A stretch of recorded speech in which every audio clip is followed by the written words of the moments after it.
All right, episode 43 of the World Hard Enduro Podcast. Wanja Morlinghaus, welcome to the podcast, man. Hi, nice to meet you again. Yeah, for those of you that are avid listeners of the podcast, we've actually had Wanja on about a month ago, and we almost got through a full episode, but then had some connection issues and had to completely scrap the episode. So here we are again, back in the studio, making it happen again. So yeah, thank you for taking the time, man. We've got some exciting news to share for you listeners about Wanja and what his plans are for the future. But before we get into that, let's start a bit further back from the beginning of where you actually got going riding off-road motorcycles and work our way up to that, just to give some kind of clarity and context with what the news actually entails. So yeah, where did it all begin for you? That's a good question. I started pretty late, I would say. I started when I was 15 years old because when I was younger, I always wanted to ride, but my family never let me ride. And then when I was 15, my father was doing like enduro tours in Ethiopia with some old Suzuki DRZs. And so at that point, he was into riding and we had a trials bike at home and he was like, okay, if you want to ride, we do it properly and you learn from the beginning and we don't do just like some riding around in the forest or something. So I started and immediately got some classes and I was never just playing around. I was always like learning something, doing technique, exercises or something. So I was getting faster and stronger and better pretty fast, and it didn't took me 2 years since after I started my own teaching lessons. So I had a pretty rocket start, I would say. Late, but then pretty straight up. Yeah. What do you think about trials in those fundamental years of riding off-road motorcycles? I mean, we see it a lot within the hard enduro, but just like in general, I think that, it's quite a good base sport to have. And I think that you kind of prove that with how quickly you progressed with your skills and kind of with what you're doing and how you're riding at the moment. What are your thoughts about trials in those early stages? I think trials definitely is the key to success in hard enduro because the feeling you get on a trials bike for the enduro bike is just not easy to get anywhere else. So I always say to all my customers, like 1 hour on the trials bike is so much worth on the enduro bike. So try to do it as much as possible. For me, sadly, I didn't do too much of trials in the beginning. I did like maybe half a year and I only did like enduro technique and then I switched to enduro. And after some years, I switched back and also learned with the trial again because it's incredible. Every hour you put on the trials bike, it just helps you so much on the enduro bike. And for me, for my kids, definitely, if they want to ride, they start on a trials bike. Yeah, for sure. I completely agree as well. I think it's such a good fundamental sport to have. You look at most of the top hard enduro riders in the world currently, they've all got that fundamental of trials bike riding, except for Wade and Theodor Kabachiev. They kind of just like bulldog it through some of the sections where the trial skills come through. But on the other side of it, how did you develop your speed? Because trials is really good for balance, body positioning, clutch control, weighting the rear wheel, getting traction, finding traction. Where did you start learning like to go faster, turning that into speed, getting through sections a bit faster? Yeah, I think there the base technique of enduro comes in. So I was lucky that I was taught by Jens Scheffler pretty early, and he's like a very old classic enduro guy. And so we just did like the really basic fundamental techniques for sitting and riding on the bike. So I think if you have a good feeling on trials bike and you learn like a good body positioning on the enduro bike, it's not too difficult to get fast because if you have a good position and you do like a really good technique, you feel very comfortable on the bike and it's very easy to handle the bike. So I think the good technique for a trials rider, like the good enduro techniques, like sitting on the bike as well, will be the key to then going fast as well. Because yeah, cool. If you look at it, most trials rider, they just look a little strange on the enduro bike because they try to ride it as same as the trials bike. You need to change a little bit to the enduro bike technique, and then it's not too difficult to go fast again. What are those key techniques that you would say are fundamentally different between the bigger enduro bike and the trials bike? I mean, the trials bike, you're standing a lot. So for the enduro bike, you will feel comfortable in standing, no problem. Big difference will be in standing, that from the trials bike, you try to have loose knees all the time. And on the enduro bike, as soon as you go a little faster, you need to hold the bike with your feet and your knees. So this is the first big change. You'll always see the trials rider being a little bit too loose on the knees. And then the second thing is you need to learn how to sit.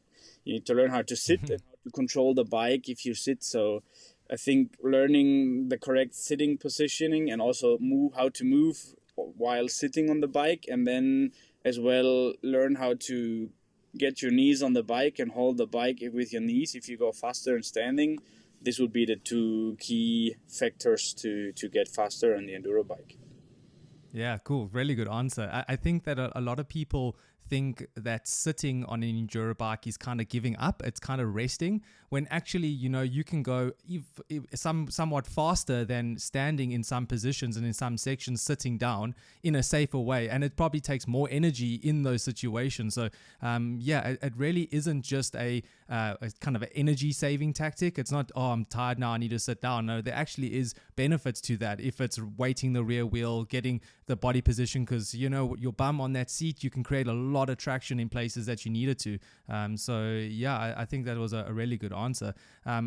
Just coming back to your kind of career. So at 17 years of age, you turned your riding and your passion, your skill from off-road riding, like trials bikes and all the stuff we just spoke about now, into a business. So you started your own training academy in Germany, which was quite successful, if I must say so myself. What was that transition for you like, and where did the love for teaching actually begin? Like, how did that get started for you? Actually, it started when I met friends at the races and I started to help them out. So you go to your first races and you meet some people, and then, we become friends at the races. And so I was a little bit ahead of some of my friends. So I started, come over to me and we can do some riding at home. And I was showing them how I was training at home and not just riding around. So I was doing exercises, and I thought, I have a good inner feeling of what to see, what is wrong on the other person and what to do about it.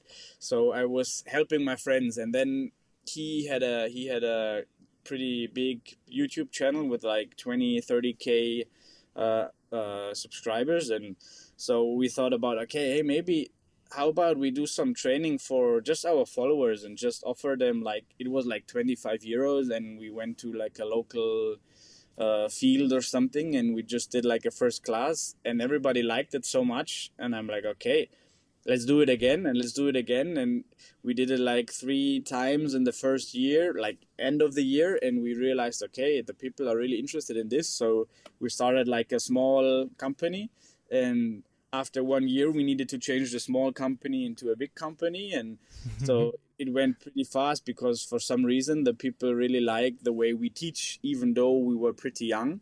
And I think the motivation that we bring into it really made the people like it, because we were so like, wow, this is such a great opportunity. I really enjoy this all day. And it's so, I think what you get back from the people, if you can teach them something, is like worth more than any money that you can earn with it. So it was so much fun every time. Even now, I don't need to do it to earn money anymore. So I just do the teaching classes for fun, because I really enjoy to ride with the people and to see how they progress. And it's just a fun time now for me. Yeah, man, that's really, really cool. And how's business going? Have you taken it online, or like what's the next steps for the business? So the school nowadays is not my company anymore. I'm just like a trainer who helps it. So they're still doing like really big. I think we do like 500-600 customers a year. and Wow. but my business have gone into many different directions, so my main income doesn't rely on the bike anymore. So riding for me is like, I try to do it just for fun now, and just to enjoy it really, and to push the team and to the classes. But yeah, we work a lot with like regular teaching classes. We didn't do too much of online teaching by now, but I think we'll also not do it in the future. I really like to be in touch with the people, and to have the eye contact, and really to see what is going on in the head of the other rider. So I like that a lot. But the future for our teaching school will be somewhat electric, for sure. I think that there's this invaluable message that you can give as a teacher when you are with the student, you know, really critiquing, breaking down what's going on, and basically getting those aha moments out of them. Because I think that's the best part of being a teacher and off-road coach. I would think, and I actually can relate to this a little bit, because I was in New Zealand not too long ago working with Chris Birch and his Say No to Slow Off-Road Academy, and becoming a coach and figuring it out. And through that process, that's what you're looking for, is those key moments where the light bulb goes off and everything kind of falls into place for that rider, and you can just instantly see it in the paddock or on the trail, and that's really rewarding. So I can definitely understand and relate to that. You're talking about your business goes into different directions at the moment. You've also got Morlinghaus Racing, where you are supporting a whole bunch of young riders, but then also just off-road riders in the industry. Tell us more about that. I think that's a really cool initiative. How many kids do you have on your program? What races are they doing, and how are you supporting them? Yeah, that's a good topic for me, because I think like 2018, 19, I realized, okay, my career will be somewhat limited, so I will not become world champion myself. I have a good level and I'm super happy about it, but I feel like, okay, there will be some limitation to go higher. So what else can I do then to give something into the sports? And then through the teaching, I realized this is what I really enjoy doing. So why don't I do it for some riders like I would have needed it when I was 15? So the basic idea was to create something to take young riders, to take their hand and to show them or to guide them how to get step by step into a pro level. This is what I do now. It takes up a lot of my time, and so I think we have about 14 riders now, where I have 4 junior riders, 1 very small one, and they are really onto something now. So they start to get faster than me in many races already. So I need to work to keep up with them. But no, I really enjoy this junior thing, because it helps so much if you have early guidance in the sport to avoid all the mistakes and avoid all the money spent in the wrong positions. Yes. So for me, I try to just give them the best, easiest way to get to the top, like how to get sponsors, helping out with finding sponsors, getting sponsors for the team who can also support them. Then with teaching lessons, for sure, we do information like how to prepare for the races, how to get a strong mindset for the races and everything. So there are so many things that you can give or put into like a guiding plan for young riders to reach their goal faster and easier, which just makes the team like one of the most joyful things to do, even though it's like super crazy work and you don't get any money out of it. Yeah. And I think that you're really good at that naturally, sharing your knowledge, sharing what you've learned from experience to the younger generation. So it just completely makes sense what you're doing. And I think those kids on your team should be really lucky to be, following and being part of the Morlinghaus Racing team. I just think of an example that comes to my head when I was racing off-road bikes, traveling halfway across the country, still running tubes at that time, coming, I'm not let's say a first place national rider, but trying to battle for top 5s inside my class, and get a puncture, kind of race is over, and I, limp the bike back to the car, and I'm like, Dad, like, what's going on, and then like we had to learn the hard way, spend all the money to get to the races, get a flat tire, learn that, okay, we can't use tubes as a solution for this. We need to find another solution, and start finding, okay, maybe a mousse is the thing. And then, it just takes a lot of time, a lot of money to try to figure that out. And to have that valuable information that you share is just really, really good. So they don't have to make those mistakes. They learn from your mistakes. And that's really cool. And, let's talk a bit about preparation. You've done all these major races inside the hard enduro races in the world, like Erzberg and Romaniacs, and just kind of the iconic ones of what we look up to as hard enduro riders. What does it take to prepare for a race like that? We're talking a 360 view here. Off air, we're talking a little bit about it. You can be feeling super good on the bike, but your nutrition and your body and your stamina might not be there, and then your whole race can be ruined by that. So, talk us through what it may take to prepare for a race like Romaniacs, or just an intense hard enduro race. Yes, for sure. Preparation is like the biggest key, because like also time-wise, Romaniacs, yes, it's 1 week, but the preparation for it is like 3, 4, 5 months.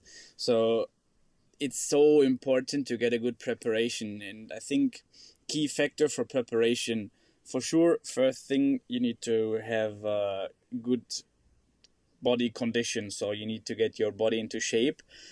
For that, you need to find out, okay, what is my body type? Like, am I strong? Am I more like runner? Or what is my body type? So I need to find the training, and it makes sense to take some guidance to find out, okay, what type of training do I need to do to get my body to be ready for hard enduro.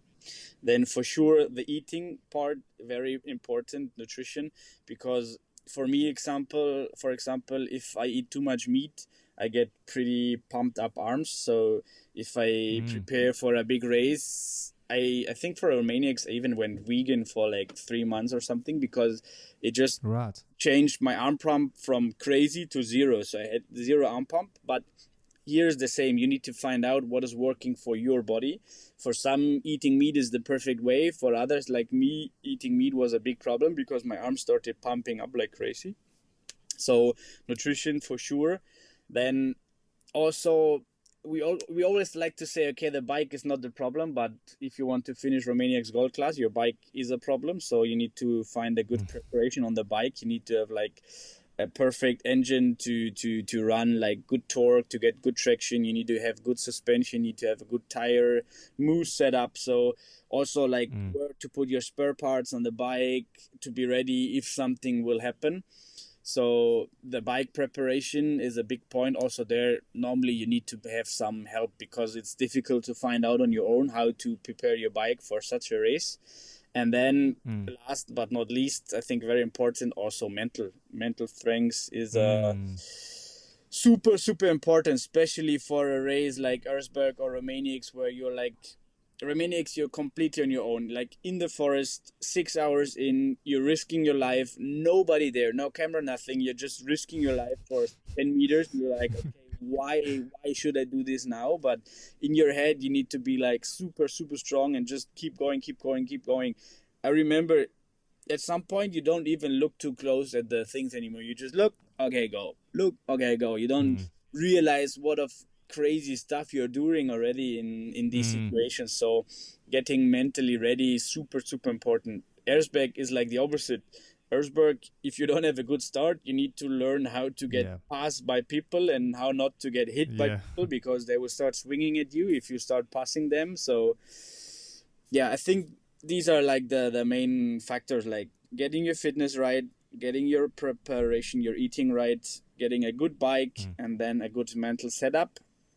And for sure, for races like Romaniacs, you need to have a good team behind you. If you don't have the team, it's not possible. For me, the same. Without the help of my team, I wouldn't have done it. Yeah, awesome, and really good explanation once again. And I would like to actually unpack the idea of, eating meat, giving you arm pump. Like, what was the process of finding that out for you? Like, how did you get to the conclusion that eating meat added arm pump? Just for the listeners, and just for myself, I'm quite curious myself. Yes, yes, no problem. So I already, like, since I know, I try different ways of eating because I'm curious, okay, Mm, what fits my body well and what does my body like, because my body, I can grow muscle pretty fast, but I can also grow fat mm, pretty fast. So I always need to mm, be very, very clean with my eating.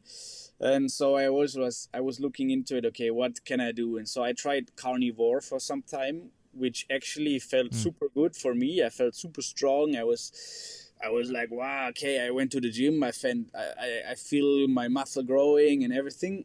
But when I was sitting on the bike, my arm went like 1 minute and I had like rock arms. And I'm like, wow, shit, what is, okay, I need to find something different. And then I Yeah. found some information, and I think there's also a movie on Netflix. I need to remember Mm. what it is. Maybe we can put a link or something, Um, because yeah, it's called. I know exactly the one you're talking about, though. it helps me. It helped me really, really much. Yeah, I the try to Game remember the Changer, name. I think Yeah, it was called. yeah, it's Yeah. perfect. Because this movie showed me, okay, what is the problem with eating meat? The problem is that your blood is getting thicker, and the problem of arm pump Mm, is pretty simple. You pump a lot of blood into your arms, and it's not able mm, to get out fast enough. So if your blood is getting thicker, you tend to have more arm pump, and if you eat less meat or less animal based food, your blood will get mm. thinner and thinner. So for me, it was like a really crazy transformation. In 3 weeks, I mean, it was a big change. I went from carnivore to vegan, and these Mm. 3 weeks changed arm pump from 1 minute to nothing at all. And I was like, okay, Wow. this is crazy. I couldn't believe it. But it's a difficult topic because I don't want to force anybody to do that, Mm, because you need to find out what is working for your body. So for sure, try it. And if it works, mm, perfect. If not, you need to find something else for you, because for me, this was the solution. But on the other hand, I feel much nicer. Like right now, I eat like no carbs and mostly mm. animal based and vegetable food. So if I have a race now, I do like 1 week of no meat or less meat, and then it's okay. But Mm. if it would be a big race like Romaniacs, I would need to go vegan, because otherwise I can already feel the arms getting pumpy. Mm. Yeah, super interesting. I think that's a really good information and knowledge, man. Yeah, really cool. We going to the last topic, you were speaking about mindset, and to be honest, I had so we've met before inside Indonesia in the Cilacap race there, the Hugh Salatan race, but then about 2 months after, we met once again at Romaniacs, where you were supporting a team. You still had your broken collarbone, kind of nursing it, getting it back to full recovery, to full health. And you approached me at the start of the prologue. This is the first time I've ever done a Romaniacs prologue in my life, and you just absolutely calmed me down and put me into such a good space to get going on that qualifier, and just felt super smooth, didn't make too many mistakes, and actually finished not too bad in that. And I just think that just shows you like how important mental is. You've done all the preparation, you've got the training down, you've got your bike set up going, you've got your team ready to go, your nutrition's on point. The last thing is getting your mind in shape. The last thing is sitting on that start line and making sure that you don't throw your own race away through the thoughts that you are thinking, and through that process of, kind of sabotaging yourself. And I think that myself, I can blame myself for a lot of things and keep like quite harsh on myself on certain topics, and this is not the mindset to be in when you're starting this race. Talk us, how do you get your students through that mind game, like coaching them through the mindset? Yes, I think for the mindset, I think the first and most important thing to know is that you don't need to get your mindset right on your own, because it's very difficult to get your mind right by yourself. So first thing, really try to find somebody. It doesn't need to be an expert. It can be somebody who's just like 1 or 2 steps ahead of you in the mind game. Mm, Find somebody who will help you a little bit with techniques or lessons or like training opportunities, how to get your mindset right for a race. But because here's the same again, is not working same for everybody. But mm, the problem is you can think you will be ready in your head, but then if the race is right in front of you, everything can be blacked out or something. So it helps a lot to have somebody with you at the races. That's why I like to be with my riders at the races, because just before the start, it's for me the easiest to give them the biggest improvement, because right there, like, the head is going crazy and it's not too difficult to calm it down again, because it's just inside. And if they learned it before, it's really easy to come back to the point of clear mind and good focus. But it's not easy to get that point by yourself. So I think the most important to know is to find somebody who can help you a little bit, or at least find some exercises that you can do, and don't just try to manage the problem in your head by yourself. This is the first thing. But if you want some basic examples, it's not that difficult. For example, if you ride, really focus on the positive things. Most of the riders get angry about themselves because of the negative things. But if you are able to switch that around to just ignore mistakes and really compliment yourself on the good points. It can be just a little thing, but tell yourself, oh wow, you have done this really good, you have done this really well, perfect corner, perfect log, whatever, keep pushing like this. If you really start to talk positive to yourself during a race, it will improve like crazy. Like, these are really small steps that you need to make, but they help a lot. Yeah. Who do you think is the strongest mindset currently in the Hard Enduro World Championship? Or no, let's talk about World Championship. Let's just say in the Hard Enduro World, out of the top 10, 5 riders, who do you think's got the strongest mindset? I would say a Jarvis is definitely a king, because he definitely is not the fittest anymore. He needs to be because he's not fast, he's not fit, like body-wise. I mean, he's super fit, but he cannot compare his body to like a Letty or a Billy, because just of the age difference. So I think a Jarvis is like king of the mind, because he will never start a race in first position. He will always be somewhere in the back, and he has just such a calm mind to really know, okay, I don't need to be fast in the first hour. I can make it up later. I need to go step by step, rider by rider, marching forward. So I think he is definitely the king of the mindset. But if you look at Mani or something, 100% his mind is so strong to be so clean and avoid so... He does so little mistakes. I think he definitely is, mindset-wise, also one of the great ones, but Jarvis for sure. I mean, to get it ready to be last at the start and still manage to get somewhere in the front, you need to be super calm with yourself, because it's the worst feeling if you have a shitty start and you see everybody going past you and you know, shit, okay, now I need to improve, and to trust that you will get there step by step, I think is a big mindset point for him. Yeah, fully agree, man. And then even on the other end of the spectrum, or not completely on the other end, but you know, Billy's a lot more open with his emotions when it comes to racing, and you can see that. And it takes a lot of energy, you know, a lot of energy away from getting through sections and getting over and around, you know, certain sections inside the race. And the contrast between Manny and Billy is quite evident when it comes to that mindset and just kind of keeping a clear mind, keeping focused.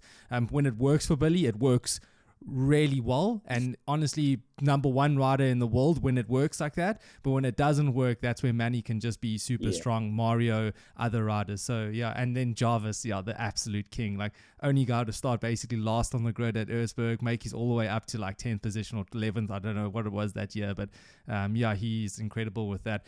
Let's move on to the news that you want to share.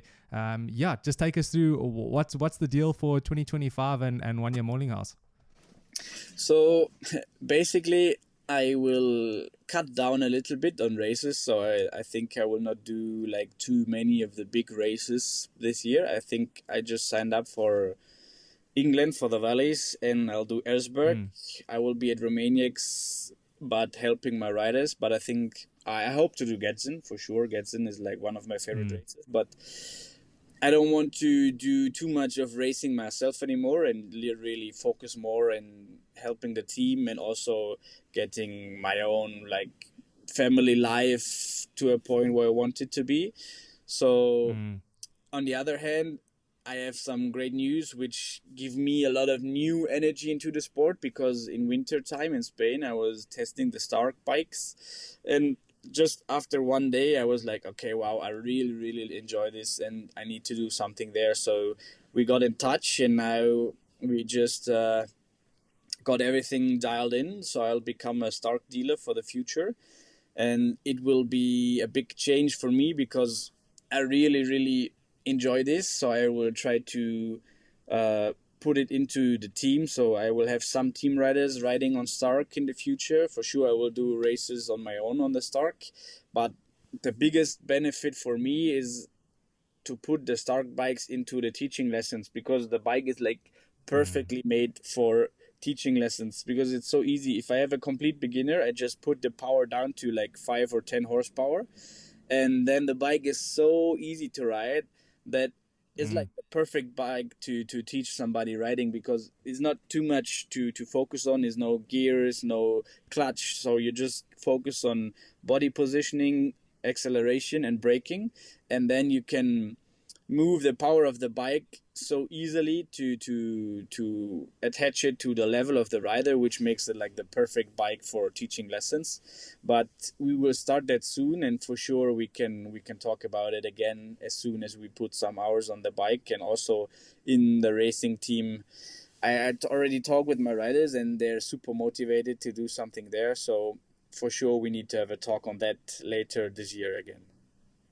Yeah, I'm super keen to unpick your brain of what your thoughts are, diving deeper into that bike. I'm such a fan of it as well, from the coaching perspective, from teaching my wife Taryn how to ride an off-road bike. I think it just makes so much sense what that bike can do. One question I asked you offline, but I actually want to ask you online and get just a response is, Yes. Are you choosing a handbrake or a foot brake? I think that's kind of the big, one of the big things to consider when you're purchasing a new stock Varg. I remember the first time I was riding an KTM electric bike at Erzberg, like the little course in the middle there. I remember I had super big problems without a foot brake, because I was going up to a log, pushing the brake into nothing and just hammer into it. So I remember like, oh shit, I need that foot brake. But nowadays I'm like, okay, I will definitely go for the handbrake, because the handbrake will be usable a little bit like a clutch, so I can use it to control the bike. But for me, also, I will try to run a double setup. I think I'll go double setup to go foot brake and handbrake, because I really like the foot brake, but only like for riding, like for turning and moving the bike. But I think the handbrake is important for me. If you want to go into hard enduro, you need something to work there to control the bike, and not really to brake, but like just to manage and control the bike for sure. Also, if it's like if you're on steps or like on an uphill and you get too much power to get it done, to break it out easily again. But if I have to choose, I'll go for the handbrake. But I've heard that we can also do both, and I think that will be the way to go for me. And I think in hard enduro situations, thinking about steep downhills, we call them like bus stops, right? Where you're basically falling to sections, to a bus stop, falling to the next section, falling to the next section. In those situations, you don't have to worry about covering that back brake. So you don't have to keep the foot forward. The knee like doesn't tend to come forward as much. You can literally get as far back on that bike as possible and still have complete control of that back brake, which I think is ridiculously cool. And I'm like, it kind of seems like mountain bike territory, like hard, like downhill mountain bike territory. So I think that's going to be super useful. But Wanja, I just want to, do you want to say something else? I think the only downside of the handbrake is the power that you have. Your hand is not as strong as your foot. So if you need full braking power, it can be a problem. But the same. It depends on how strong is your hand. But other than that, I don't see any downside in the handbrake. Only a lot of positives, like deep ruts, steep downhills, wherever you just have much more control on your finger than with your foot. But and I'm also Yeah, I'm also thinking of trail braking down sections, down hills, or even just through sections, through sand, getting that bike to squat down, using acceleration and back brake, squatting that bike down, trying to create as much traction as possible. I think that is a lot easier when you don't have to use your foot, where you can't feel as much, where the feeling's a lot lighter on the finger. Definitely, yes. Yeah. Wanja, I just want to thank you so much for coming back onto the podcast. I think we did a good job this time, and that, everything went smooth. So I really appreciate you taking the time out. Super excited to have you on again in the future, talking a bit more about what the Stark Varg can do in the hard enduro scene and the enduro scene. You've been a really awesome guest, and thank you so much for joining. Thank you. It was a big pleasure to be on and to talk to you guys. I hope everybody got some interesting information out of it, and for sure, we need to talk again as soon as I put some hours on the Stark bikes, because I think that is a topic that interests a lot of people.